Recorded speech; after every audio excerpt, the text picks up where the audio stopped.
Hey, welcome to Sports Unfolded NBA Ranking Show. I am your host, Eric, the big dog in the house. Kenny, how are you tonight? Doing good, doing good. Today, actually, it's the morning. We're doing this a little early today Mhm. because we wanted to talk some basketball. We're excited about the rankings, what happened. A lot has changed in the last week.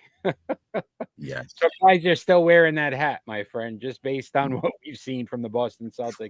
Mm. There it is. There it is. We are bringing some heat today to Mhm. Sports Unfolded NBA rankings. Yeah. So, Kenny, I'm going to bring up this list. And I mean, I just feel like it's shocking to see what has happened so quickly. But let's discuss here. Yeah. At number 5, the New Orleans Pelicans, who were second last week. So they've dropped. They've lost, I think, 3 straight. The Cleveland Cavaliers at 4, the Milwaukee Bucks at 3. The Boston Celtics now move to the 2 spot, which again, there could be some debate on that position. And then the Memphis Grizzlies take over the number 1 spot. I guess before we start breaking down each team, how did you get to these rankings and why is Boston still second in your mind? Because I did it Monday, okay? The Celtics should be ashamed of them. You know what? The Celtics should be ashamed of themselves, losing 3 straight, 2 to Orlando, and last night that debacle against Indiana. I Yeah, I if just if this list came out today, I wouldn't even put them on the list. wow. So you'd have them out of the top 5 as Yeah, I would. After they lost 3 in a row, how do you lose back to back to Orlando?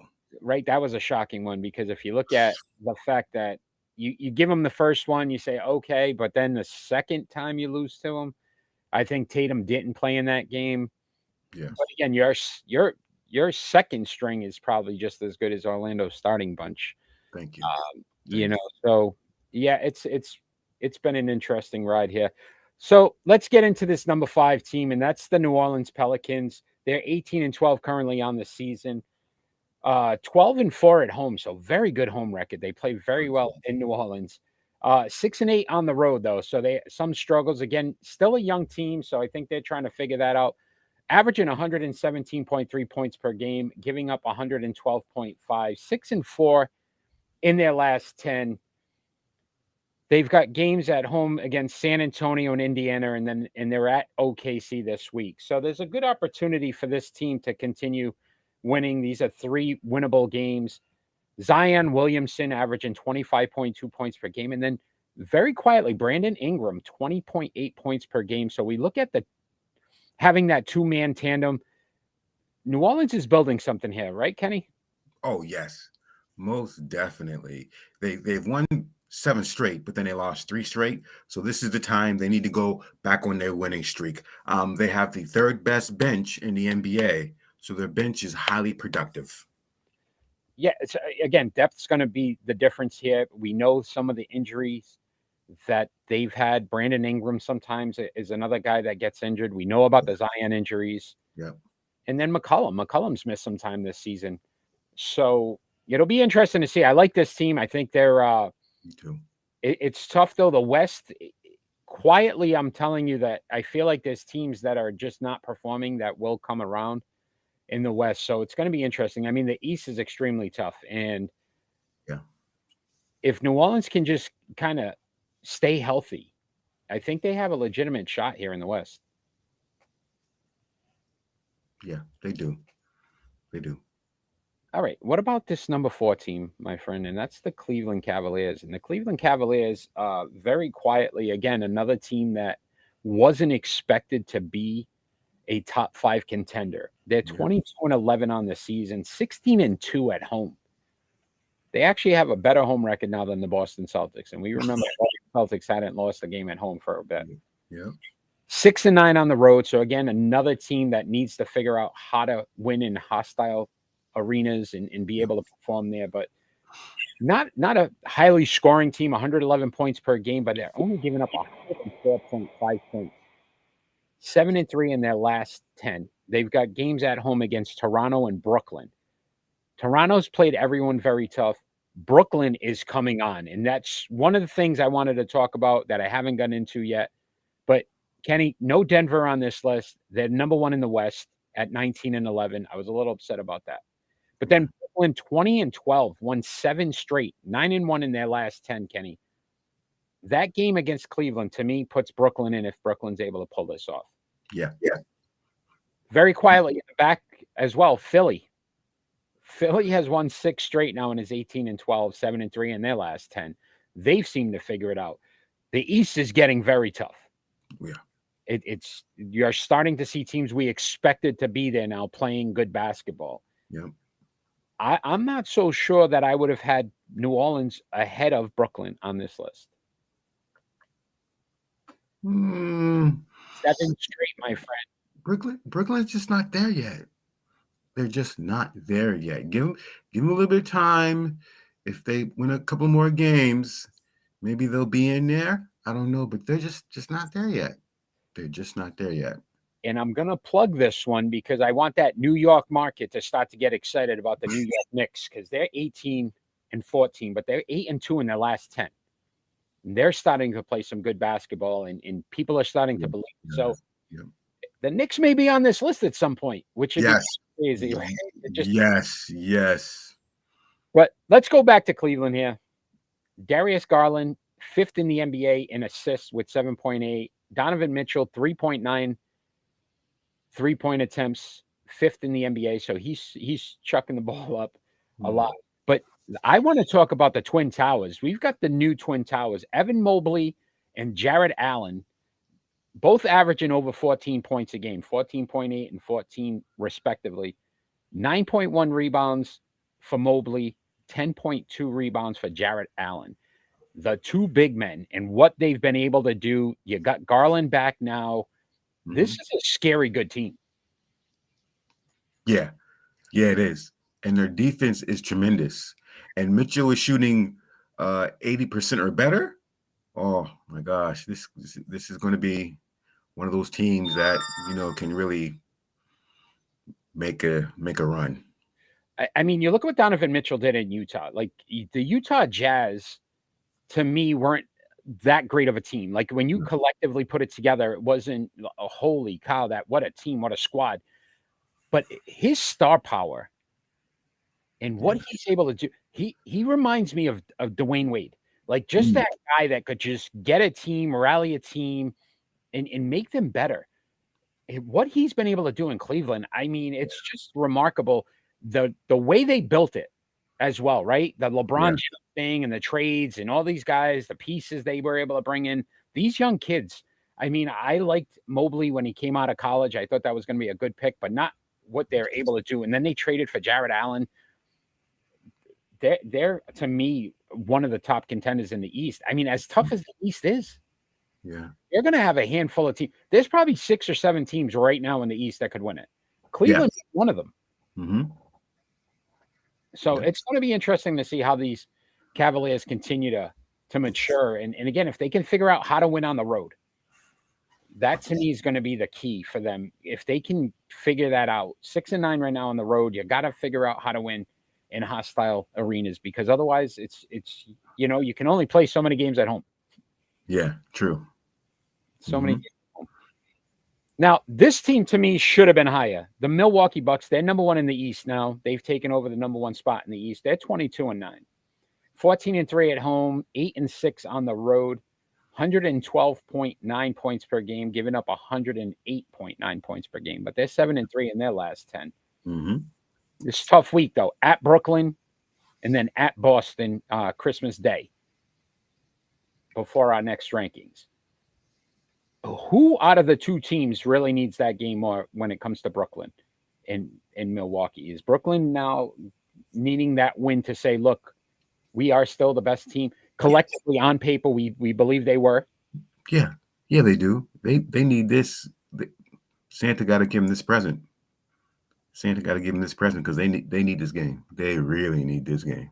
right? Boston as well. Boston as Boston well. has Yep. to at least show that it was just a fluke, a hiccup, shall we say, in the season. I mean, you get a bump in the road at some point. Maybe they're getting it out of the way early, I hope, but it'd be interesting to see. Those are two very good games.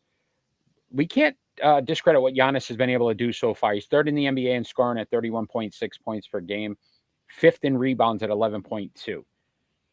Brook Lopez, we've talked about the defense, is the number Mhm. one blocks player in the NBA right now at 2.7 blocks per game. Yeah. But here's the key, I think, to the Bucks' success right now. Jrue Holiday, Hmm. he's second on the team in scoring at 18.8 points, but he leads the team in assists at 7.6 and steals at 1.5. He's doing a little bit of everything for them. Is that their 1-2 punch? Could you say Giannis, Jrue Holiday, Middleton still not back to where he needs to be? Yeah, that's their 1-2 punch. And what's really crazy is Grayson Allen is shooting better than 60%. That's the craziness.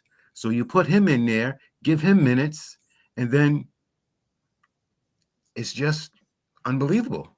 Every team has one of those guys, especially when you get into the finals where you say, look, it's that unsung hero, that guy that can, get you some minutes, make some plays. I think to your point, Grayson Allen, look, he's not a bad player. He wasn't a bad player coming out of Duke. No. Obviously, he has a bad reputation, and we know his reputation. Yeah, what he's real about. feisty, Yeah. feisty.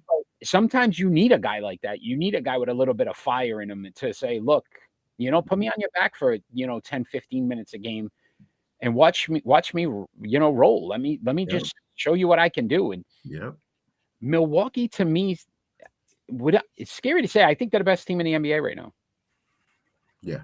I think they're the best team. I know they're not number one on this list, but I feel like they're the best collective basketball team right now this season. Yeah. So I'm gonna put the graphic up, and I don't want to do it, but I'm gonna have to. At number 2, we got the Boston Celtics at 22-10, 11-5 at home, 11-5 on the road, 118 points per game. Still one of the top scoring teams in the league, giving up 112.3, 4-6 in their last 10. Got games against Minnesota, Milwaukee, and Houston, all at home. They need to win 2 of those 3, if not all 3, in my eyes, to legitimately stay on this list. Because if you lose to a team like Houston after losing 2 to Orlando, losing to Indiana, you don't deserve to be a top 5 team. Nope. Want to talk about Jason Tatum, right? 5th in the NBA in scoring, 30.6 points per game. Jaylen Brown as the 2 on this team, 26.2 points per game. And I can say there's a lot of times where they rely more on Jaylen Brown to get them out of a slump. Yep. He's the guy. I'm going to say Vinnie Johnson, the microwave. Remember when they used to heat him up and he'd just go off for like 15, 20 points just to come back? To me, that's the Jaylen Brown for them. He's that guy that Tatum's going to get his points. Yep. It's the NBA. Their star players normally get the calls, get to the free throw line. Or, it's a little less. It's the Jordan rules when it comes to those. Jaylen Brown's the guy, though, that does the dirty work for this Celtics team. Would you not agree? Yes, I agree. I totally agree. They had 7 bad games shooting 42%. They need to just start going back, get it together, and start blowing out teams because we know they can score. They got a good bench. They got good shooters, but their defense is kind of falling apart. Yeah. So can we say the coaching change may be a reason for that? Yeah. I know we don't want to do it, and Joe Mazzulla's done a very good job. Right. 22-10, 12 games over 500. So you could sit back and say, okay, the Boston Celtics, he's doing a good job. But there's something missing. There's a small piece. And what that piece is, it may be coaching. Yeah. Look, Ime Udoka, that situation, and the fact that he was able to get them to the finals, knows how to win some of those games, knows how to basically pull them back and say, look, it's not just about scoring, because right now that's what they are. They're a scoring. You need defense. You need to be able to stop teams and shut them down, and they're just not doing that. So I don't know. Would you bring Ime Aduka back? Yes, I would. I would. Right? I That's think you have to. You have to. I mean, this kid is doing a good job, but at what cost, right? At what point do you say, look, if Brooklyn didn't have the situation with Kyrie, he'd probably be gone already, yes, right? right. So the fact that he's still here to me is a sign that says, look, if you're about winning a championship now, if you're about trying to put banner number 18 up in the rafters, at some point you have to suck up your pride and say, look, what's best for this team, this Yes, organization? yes, How do you legitimately look the fans in the face afterwards if they don't get to the finals and win it after being so close last season and say, we made the right choice because we're going to let Ime go anyway? If you're going to build it from scratch, it should have been, he's gone. Here's our new head coach. And then we have no choice but to roll with it.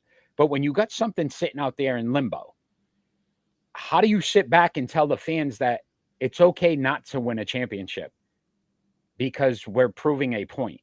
exactly. If it Exactly. was a star player, if it was Jason Tatum in this situation, I guarantee he'd be on the court regardless. Exactly. Exactly. And when they got rid of Ime Udoka, they was trying to get JJ Redick. Ugh. And I'm like, oh, thank God they didn't get JJ Redick. Don't get me wrong. He was a good player. Yes. You know what I'm saying? But I don't think so. And again, no coaching experience. So it's No. but you No. made this comparison last show about what Kerr was able to do with Mark Jackson's team. But would you say Steve Kerr, again, under Popovich, he had some tutelage and had some coaching experience, where Joe Mazzulla, I think, coached in Division II college. It was Yeah. some smaller school and only been an assistant with Boston for what, a year? Yeah. Only a year. Right. So Only a year. he's very young, inexperienced when it comes to this kind of basketball, because you're talking about a championship caliber team. Now, if he can get them out of this stretch here and they perform well, and look, you win against Minnesota, who you should beat. Yep. You beat Houston, who you should beat. Yep. You're extremely competitive against Milwaukee. Even if you lose, maybe I can start to say, okay, he's figured out how to get them out of that rut. But if I lose 2 or 3 of these games, you may have to start to question the coaching move. Yep, exactly. Very interesting conversation about the Boston. Exactly. I didn't expect to have that today, especially after 3 straight losses. I just baffles me. But I mean, it's just so funny to see how a team can fall so quickly sometimes, just starting off so hot. All right, let's move on to the number 1 team. Memphis Grizzlies, 19-11 right now, 13-2 at home. Again, phenomenal. And if you look at all these teams, almost all of them very good at home. Very good. Yep.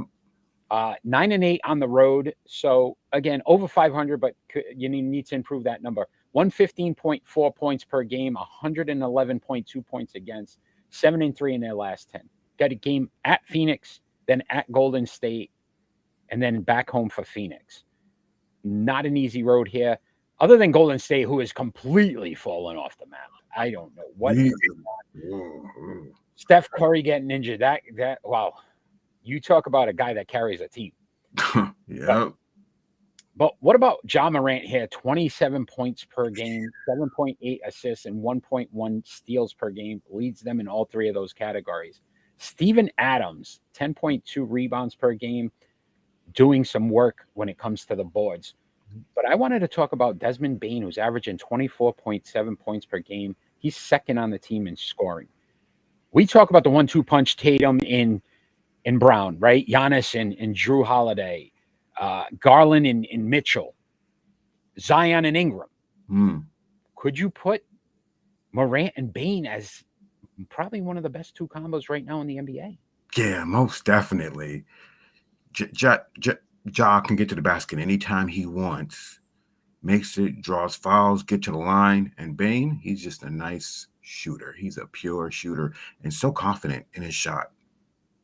Yeah, so that's the funny thing you said about Ja, right? Can get to the hole. He's a slasher. Think about the excitement when he goes to the rim. I think he's hurt his game a little bit this season because he's trying to shoot the three more, Yeah. right? Do what you need to do. Listen, if I'm the Grizzlies coach right now, I'm saying, listen, we want to win a championship. We Mhm. have an opportunity with you.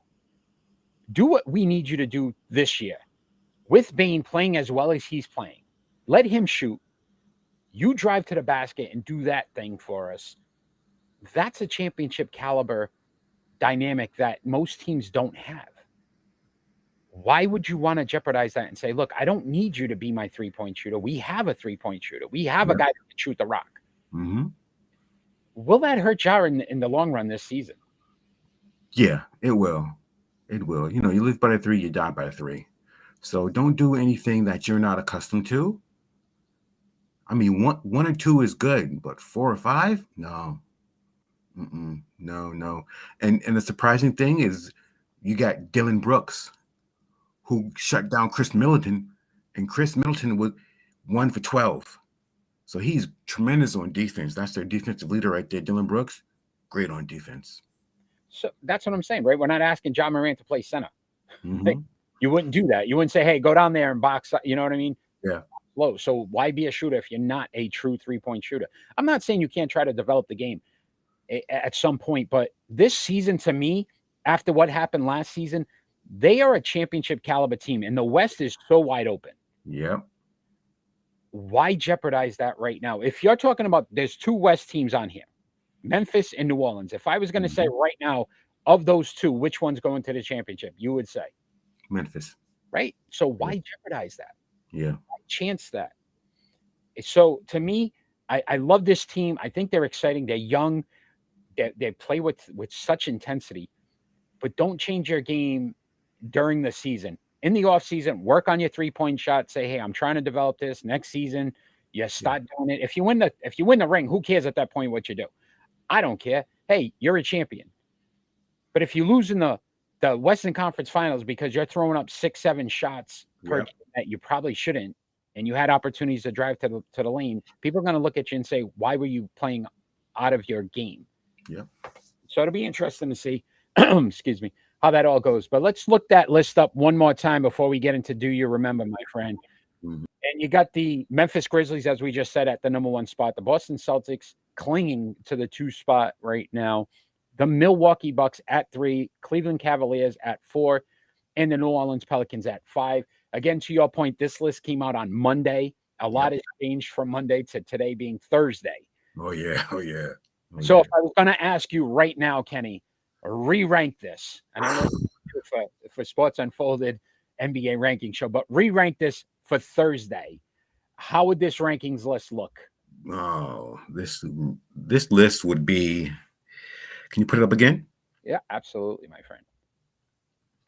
Let's see. I would put Cleveland at 5, Pelicans at 4, Boston at 3, Bucks at 2, and Memphis will stay the same at 1. Right. So a little bit of shifting. I think Yeah. Boston definitely would have dropped a little bit. Mm-hmm. And I still say Denver or Brooklyn would have been on this list. That's my opinion. That is my opinion.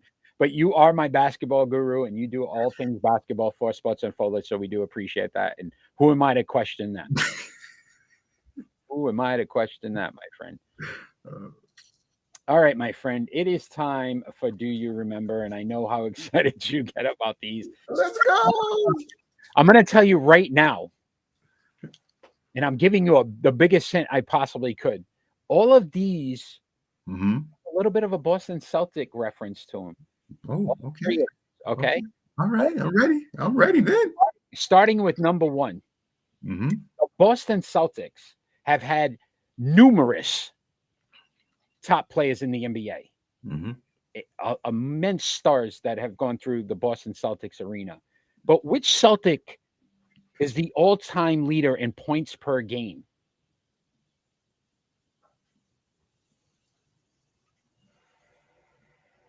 I'm going to blow your mind away with this one.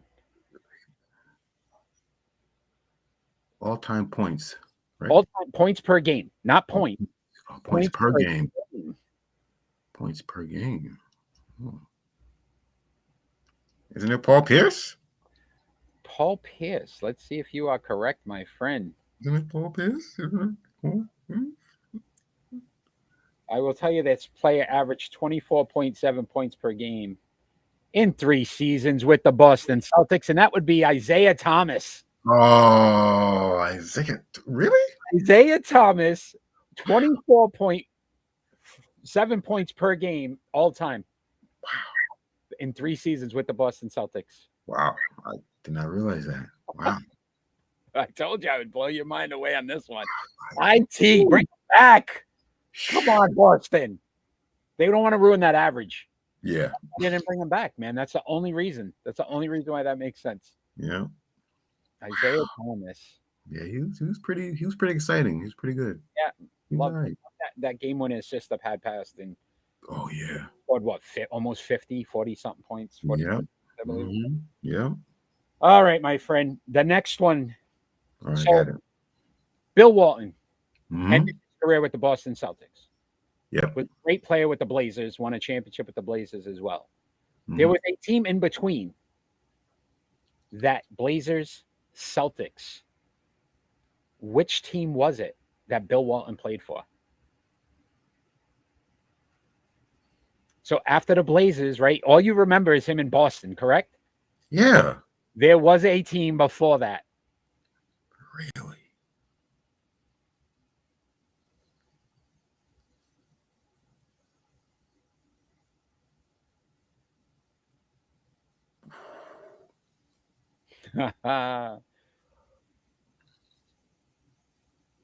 Ah, Okay.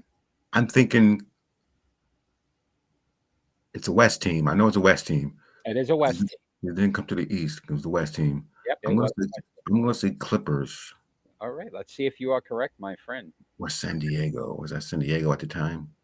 Probably San Diego, but I'm pretty sure it's the Clippers. Very good, my friend. It was the Clippers. Bill Walton, Yep. Blazers, Clippers, then ended his career with the Boston Celtics. Yeah. Very good. Good job. You have a point, my friend. You are on the board. Yes. You are on the board. But this next one, my friend, Mm-hmm. may be a difficult one because there have been tons of defensive rebounding geniuses in the NBA, right? Just controlled the rock when it came to a defensive rebound. Mm-hmm. Who does lead the NBA for the most defensive rebounds all time in NBA history? Defensive rebounds. Defensive rebounds. Wow. Oh, jeez. Defensive rebounds. Oh, there's two people that come to mind. Defensive rebounds, though.